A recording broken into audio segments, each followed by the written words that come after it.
تعالوا معانا نعمل تتبيلة السمك وحركات. عملت السطح مطبخ وطلع الترند بجملة بقى، وبمكونات بسيطة وفرن فلاحي بدأت الحكاية، والكل دعمها وعرفت طريق الشهرة. حميدة جمال الطفلة المعجزة اللي قلبت مواقع التواصل الاجتماعي. حميدة بنت ال15 سنة عرفت طريق الشهرة بشوية التوابل والفرخة البلدي، واستغلت سطح بيتهم في الأرياف وعملت ترند ما يخطرش على البال.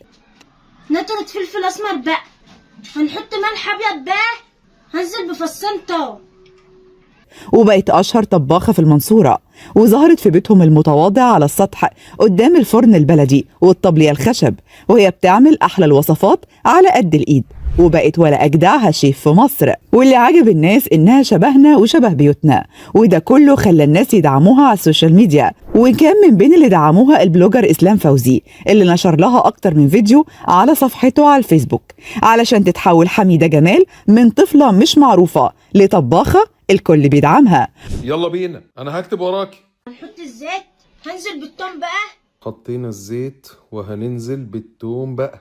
وبتحقق ملايين المشاهدات بمحتواها، وعملت المحمر والمشمر. وبين الحيطان اللي بالطوب الأحمر بقت تظهر حميدة وهي بتقدم وصفات صعبة لكن طعمها من اللي قلبك يحبه. للأسف في البداية حميدة اتعرضت للسخرية والتريقة بسبب إن الناس كانت شايفة طريقتها فلاحي شوية. نطرة ملح أبيض بقى، هنقلبها بقى، هنزل بالفلفل، بسم الله ما شاء الله، هنزل بالطماطم بقى.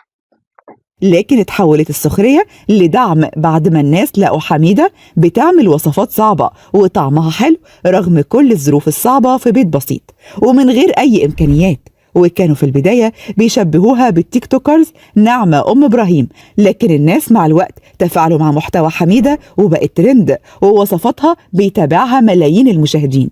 حميدة مشهورة على السوشيال ميديا بجملة حبيبة بقى، وكل أهل المنصورة بيدعموها لأنها شبه كل بيت مصري وبنت مصرية بتحاول تنجح رغم الظروف.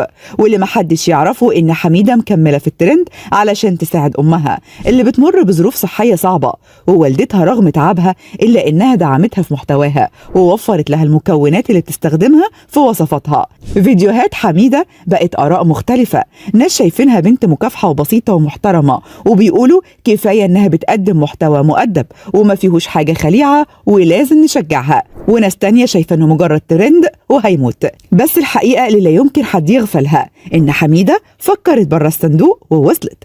انت كمان ممكن توصل زيها لو فكرت تقدم محتوى ينفع الناس. ولو في حد تعرفه بيجتهد زي حميدة اكتب لنا اسمه في التعليقات